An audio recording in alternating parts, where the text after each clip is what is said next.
Welcome to Design Talks Now, the virtual version of Design Talks hosted by Design Pavilion. I'm Eileen Shaw, producer of Design Pavilion, New York's public design exhibition held annually in the public plazas of Times Square, with the mission to increase awareness of design thinking, the process, and projects. Now we're very pleased to present Alex Brownless, the co-founder of ARTSTHREAD, the world's leading digital platform for emerging designers and artists, and a launchpad for the next generation of creative talent. Over the last 10 years, ARTSTHREAD has helped thousands of new creatives launch their new brands and gain employment worldwide, having built relationships with more than 800 creative institutions, giving access to well over 300,000 students in approximately 120 countries.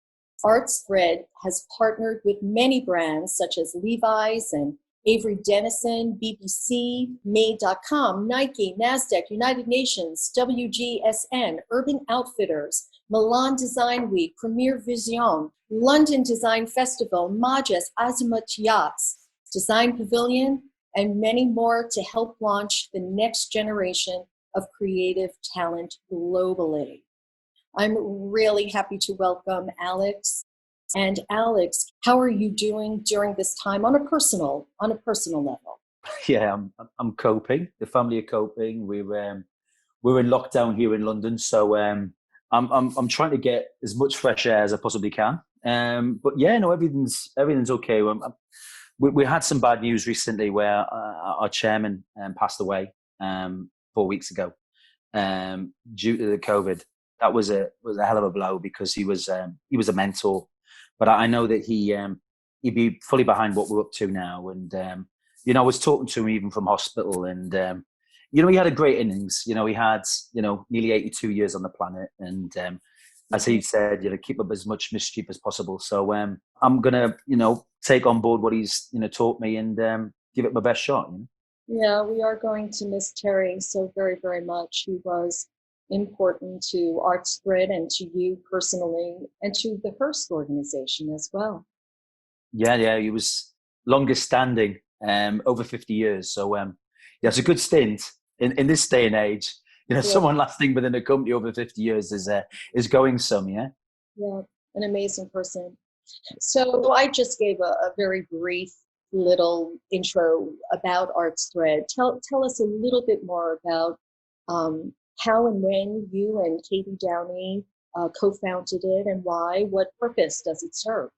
Yeah, we created it, and I can't claim a lot of that. Katie created the magazine ARTSTHREAD just over 12 years ago. And at that time, I was actually working for an American recruitment firm that was, really big. And I bumped into her, having worked with her previously at a company called WGSN in the late 90s. We had a good relationship, and she was walking around this trade show with this magazine under her arm called ARTSTHREAD. And I'm quite nosy. And I just said, hey, what's that under your arm? And she said, oh, it's a magazine that's solely focused on students and students' work. So that not just being textiles and product design, but, craft and fashion, you name it. I thought that was really clever. And I left it as that, to be honest with you. And then suddenly we collided again a couple of weeks later at another end of year show with students, because I was on the lookout for talent, because that's what I was doing and doing that regularly. This time I asked her, this magazine you've created, has anyone has ever done this before? And the answer was, not to my knowledge. And I thought, well, that's interesting. I said, why don't you make it a website? And she said, yeah, it'd be good to create a website, a digital platform, but it's quite costly, right? And that was 12 years ago. And I said, tell you what, I'll be interested in getting involved if you want me to. And that was the start. We launched the website, officially, just over 10 years ago. And we now got 820 universities, design schools, art schools worldwide on there, and 80-odd thousand portfolios. But we're engaging with so many students worldwide and just giving them a break.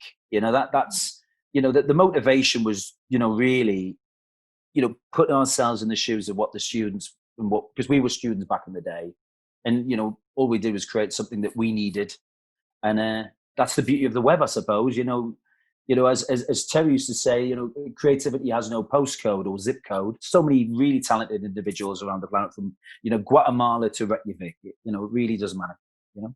Yes, absolutely.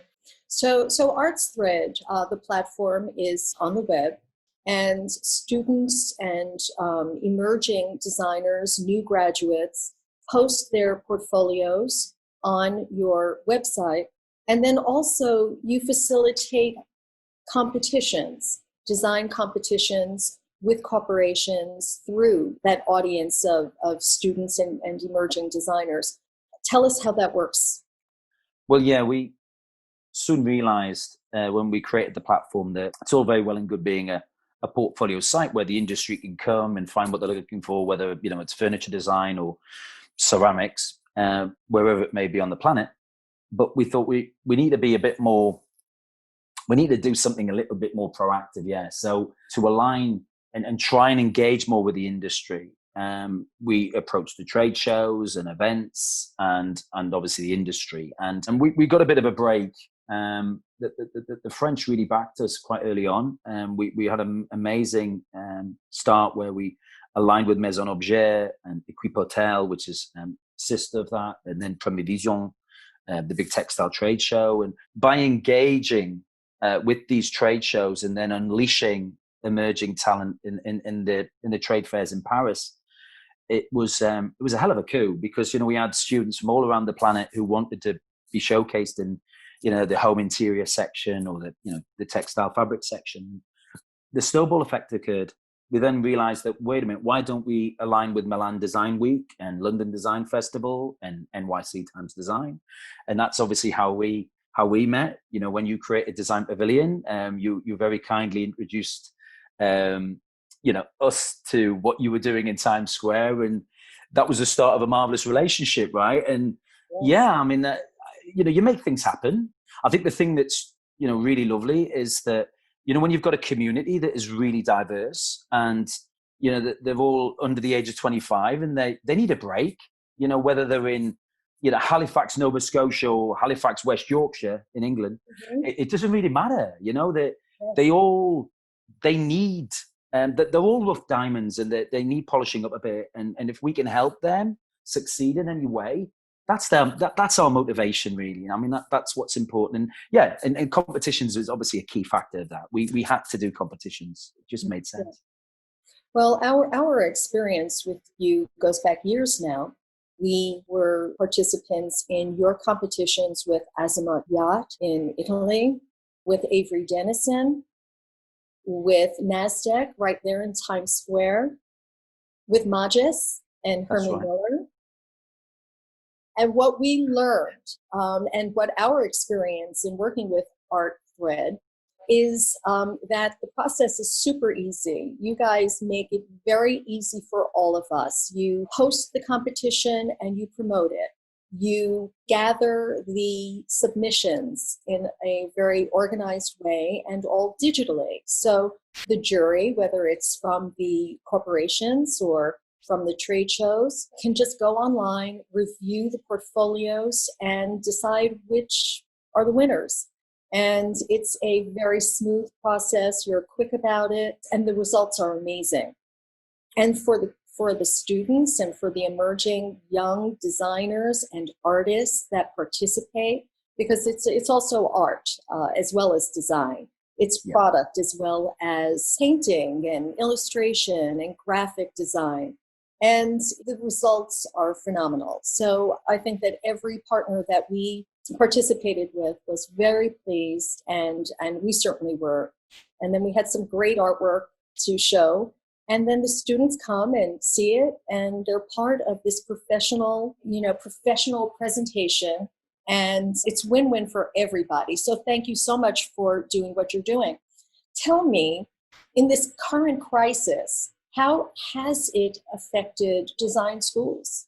We've been talking with RISD and Pratt and SVA. through your communications with them, you're dealing with 120 countries and 800 schools. What are you seeing? How are they being affected right now by this crisis that we're facing? Yeah, it's definitely tough. I mean that's without question. You know, we've been talking to, you know, Pearl Academy in Delhi and Hong Kong Design Institute and the Royal College of Art here, and I've just been off the phone with a friend of mine who heads up fashion at Parsons New School, and well, it's unprecedented, really. I mean, that's the unfortunate thing, is that we've never been here before in all these years. So it's a transformation. I think the positive thing, though, and I think it's important to say that there has to be positive elements that are coming from this. You know, that here we are talking and communicating, and I'm living on Zoom and I'm living on Skype, and you know that the good thing is that the younger generation, the 20 somethings, the Gen Zers, it's not as disastrous, one could say, for them, because they embrace technology. The thing which is just, you know, unfortunate, and undoubtedly unfortunate for them, is the fact that they haven't got access to the studio or the workshops. And the sad thing is that not everyone has cancelled just yet the end of year shows, but you know, it's a bit dangerous having a show at the minute in certain parts of the planet. So you know, what's handy about us is that we are a free platform, and so we're having all sorts of mad conversations with universities and design schools and art schools. And yeah, the great thing from an arts perspective is that we're embracing that and we're helping them, and we're showcasing obviously the talent, which we've been doing for the last 10 years. So there's nothing new there. But the universities probably are engaging more than they were. So from our perspective, it's great. I really do feel their pain. It's tough, but I think we're a really good plan B. And obviously we've launched something very recently, which is a very proactive way of embracing all of these really talented young people, and giving them a vehicle to succeed. So, you know, the universities have been, you know, publicizing and promoting and marketing their programs and courses on our site anyway. But also the students, you know, they've been historically uploading their portfolios and their projects for the last 10 years. And, you know, tonight I've got another conversation with Mass Art up in Boston. And, you know, here I am in North London, and geography doesn't come into it.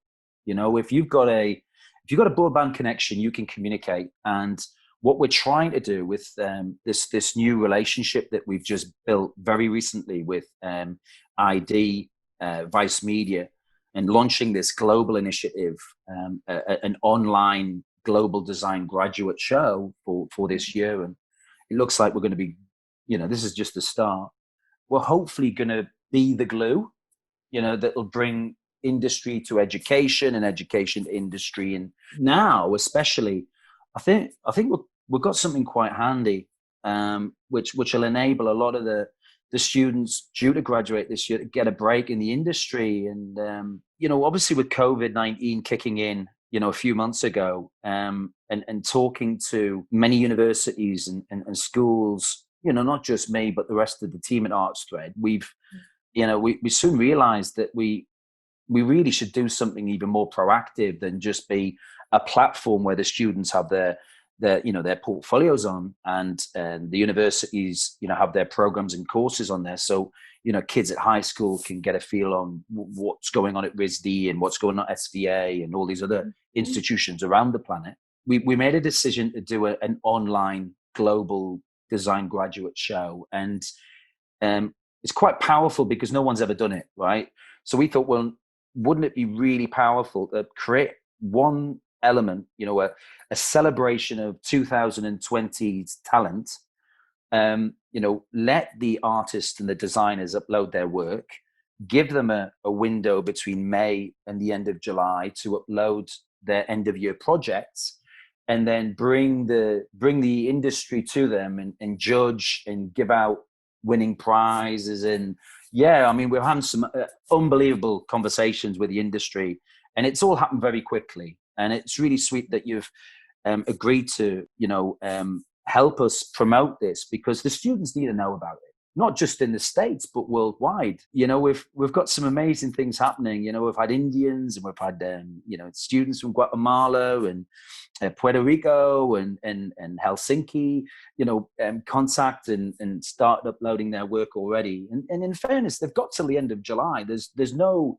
major rush, right? Mm-hmm. You know, when they've done that, and when it ends on July 31st, and we will then unleash the talent in a curated way on a subsection of our own platform. We're looking into creating a new website called globaldesigngraduateshow.com. We've got that in place. And you know, with the help of ID Vice Media, they're going to bring not just the industry, but the readers of ID to the party. So it's incredibly exciting, but we had to do it. Someone had to do something about this, you know? Yeah. Well, to have that extraordinary talent in that massive way, all in one place, is thrilling and exciting and mind blowing, really, to see it all in one place at one time. Tell us a little bit about ID and Vice. What role will they play? So ID is a magazine that I've always looked upon in very high regard. It started off as a punk magazine, actually, 30 years ago, right? Which I remember because I was 20 when it came out. It was independent, you know, it was very fresh, and it was showcasing talent and music and embracing the whole lifestyle. And it was very much aimed at the demographic, you know, the under 30s, right? And, you know, we've had conversations with different media organizations before we decided to go down this road. And we felt that with ID, the fact that they are orientated towards the generation which we're very focused on, which is really the under 25s and creatives at that, they were the perfect partner. And I think with Vice Media's input, the fact that Vice Media acquired ID a few years ago, and them given the go ahead and their full backing on this Global Design Graduate Show is it's a real coup, because we're talking multi-millions, and that's the thing that's really important, because we need the viewings, we need the students to be known about, because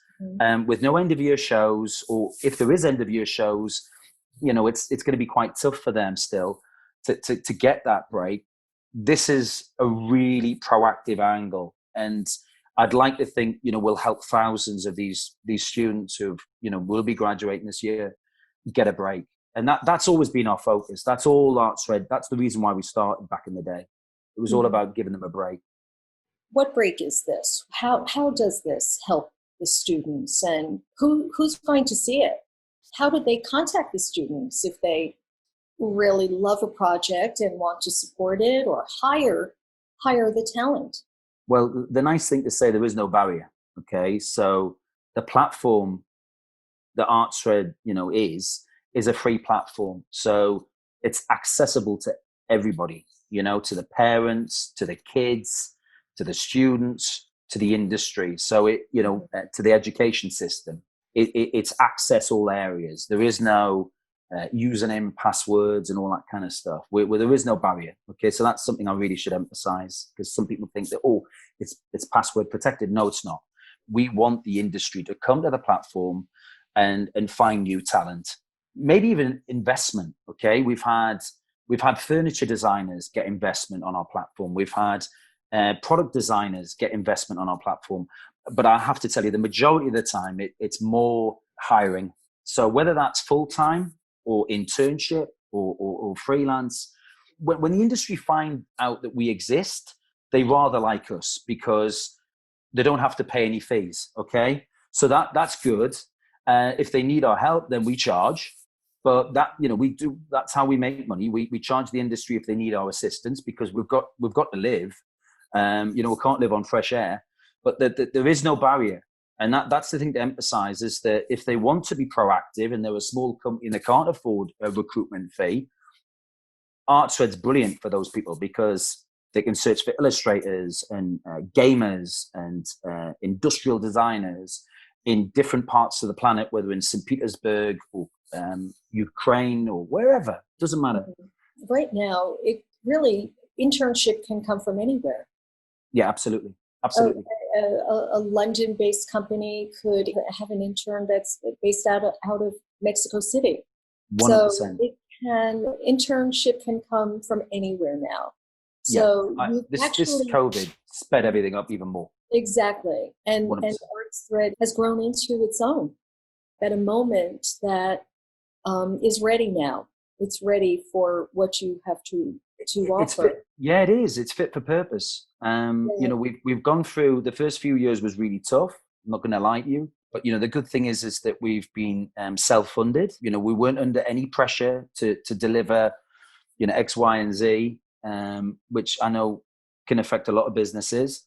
We've grown organically. We've the pace has been the correct pace for us because we've managed to develop in the right direction and evolve with the times. I mean, the time is perfect now. I mean, you know, where the student may be stuck in their bedroom, they now, through us, can be found because we're a portal. I mean, just something I should mention, you know, that our CTO, John, you know, was the global CTO back in the day at Wonderman and Razorfish. And, you know, he's really helped our platform over the years and, you know, got involved in the early days when, honestly, you know, we couldn't afford to spend the monies that we needed to. But, you know, through his passion and just genuinely want to help. We've all come together. There was a lot of favors in the first few years because we could all relate with the students. You know, we knew it is tough to get a break, but if by coming together and working together and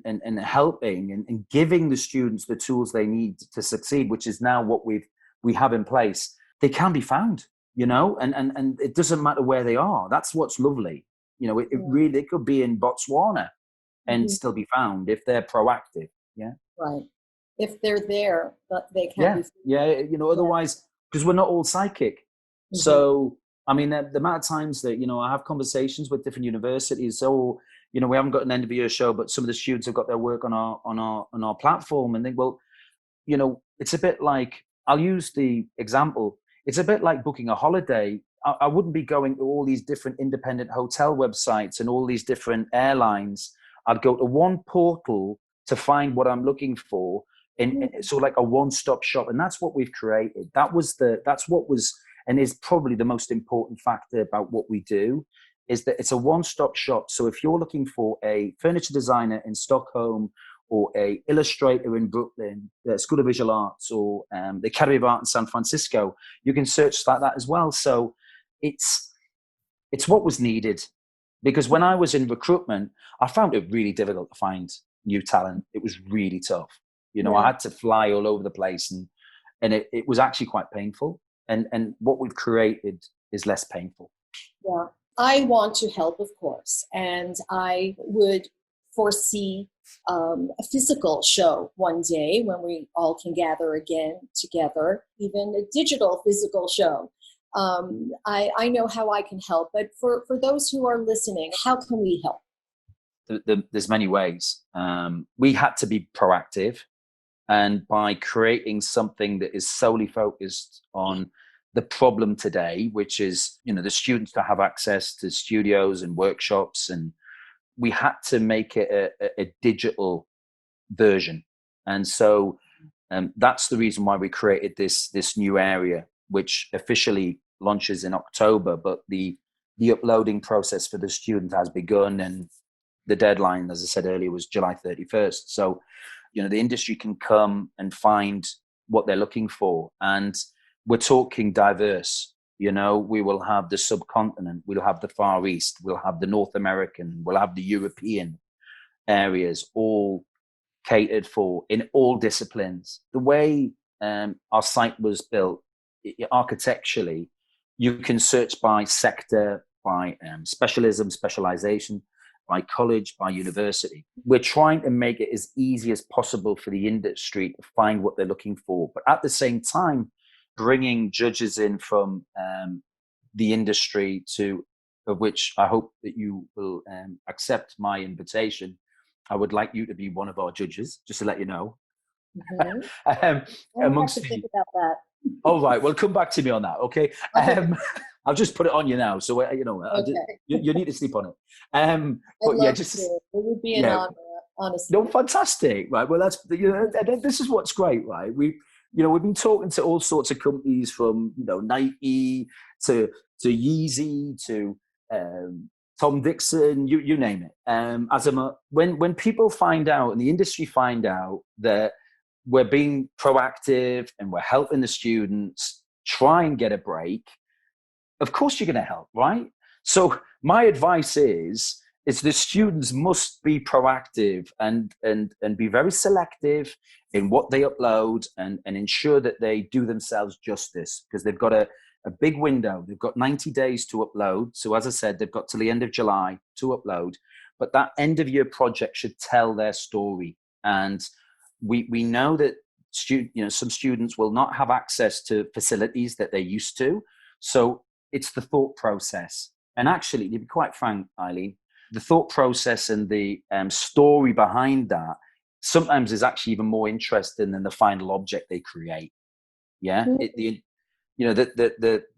thought, the mood, the inspiration, the sketches, the renderings, and the specs, and that is of major significance to the industry when they're looking to hire anyway. It's all we're doing is making the physical portfolio a digital portfolio. There's not a lot of difference. It's a different format, obviously, but it's another way. And they can talk through their work. It doesn't have to be two-dimensional. They could involve AR and VR if they want, because people can upload video and film on our site. Gamers can, fantastic. because that's digital. That's it. Everything's there now. It's a darn sight better than what it was when we graduated. We were stuck with yellow pages, right? That they've got the tools are there. It's not just a resume that's online. It's them. They're projecting themselves and they're showing what they can do. That's really important you mentioned that, because LinkedIn is fantastic. I mean, it's a fantastic site, but I think what we're doing is, because of the creatives that and that's our focus is the new creatives. It's their work. Their resume isn't going to be that significant when they're in their tender years. They may have had a part-time job or have had a year in industry, but it's not going to be significant history. It's their work that's going to get the job. And obviously their personality comes into play as well. So, if they can be the whole package, and I'll give you a nice example. We've had students get a break in the industry while they're sleeping. Okay. Now, how the hell does that happen? Well, because the student was that proactive, they uploaded, their projects, and they also recorded themselves talking about their work. And I'm not saying everyone would want to do that, but it's a very powerful thing when you can actually talk about. Yeah. And that's and I can only say that Philips in Hong Kong hired a student from someone in Scandinavia. And my understanding is that they'd already made their mind up on this person when they probably woke up the next morning. Now that is powerful. Yeah.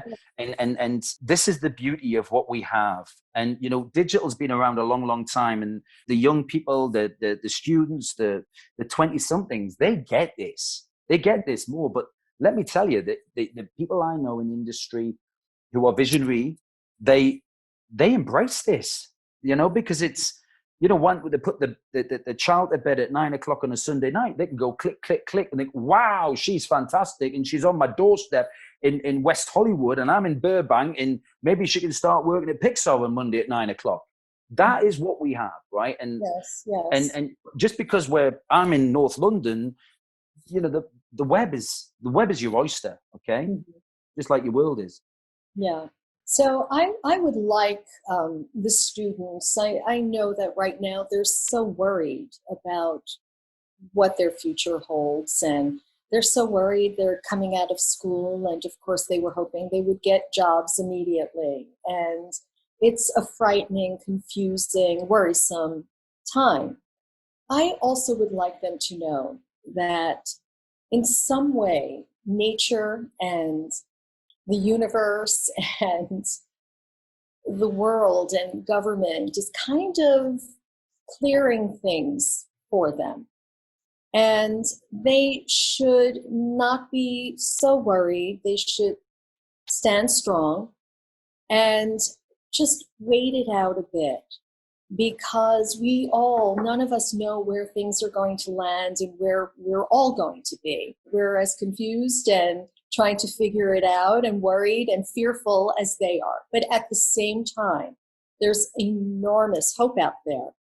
And there are new opportunities that are developing because of what we're going through right now and because of what we're seeing. So I want them to stay hopeful and just be patient and think. They have to think this through, and they have to be smart. They must observe where opportunities might be developing, what product areas, what industry areas, what specialty areas, and hop to. Be there. And as you said, be proactive. Would you like to close on any specific note with any specific message to all of us? Yeah, I think we're calling it, this whole experience. The title, the ID and ARTSTHREAD have come to is faith in chaos, and it's a chaotic time, that there is no doubt, right? But chaos isn't such a negative word, right? I think it depends upon your mindset, okay? And it's where you're heading. I always say, there's no point in looking back, right? It's not where you've been. It's where you're heading, okay? And so I think a positive mindset is a massively important factor here, and embracing the tools that are available, that are not very expensive, like what we've got at ARTSTHREAD. That's pretty handy. But then you've got Instagram, and you've got other entities out there that you can embrace to project yourself. There's loads of opportunity. And if I was 22, I'd probably be quite happy, right? Because I wouldn't. The older generation are normally looking to command higher salaries because of the experience that they have. The younger generation have got new ideas, new concepts, that they've got a lot to offer. So they should embrace that and actually take that and use that to their advantage, because it is an advantage. I mean, that there is no doubt. So I think it is. It's having faith in this chaotic time and maximizing, because I think there's a real opportunity for the 20-somethings. Before we close, how do they find you? Where do they find you? Your website, Yeah, absolutely. ARTSTHREAD.com. If they come to ARTSTHREAD.com, they can register, they can upload their projects, their profile, their portfolios. We have a new event, a new competition every 2 weeks. We cater for everybody. We cater to industrial designers, to fashion designers, to fine artists. The great thing about what we're doing is that the majority of the people in the industry, they embrace what we do, because they were there. They, back in the day when they finished school and finished university, they needed a break. Okay, so we offer that, and so we're quite a handy tool for them. But I have to sincerely say, if the students don't embrace things like what we have, there's no point in just sitting and waiting for the phone to ring, because it probably won't. You've got to be proactive. You've got to embrace the tools that are in place for you to be successful, because they're the ones that will get the break the quickest. It's the early bird that catches the worm. So students and emerging designers, take advantage of ARTSTHREAD and the Global Design Graduate Show. I can't wait to see how that develops. Thank you, Alex, so very, very much. ARTSTHREAD's work is very important, and giving opportunity and a slice of the real world to young emerging talent worldwide. Thank you for doing what you do. And thank you, everyone, for joining us today. Design Talks Now are available on the Design Pavilion website, along with more information on other topics and presenters to come. So please visit us there. And for now, Find faith in the chaos. Stay safe, stay smart, and remember, design stands together. Thank you.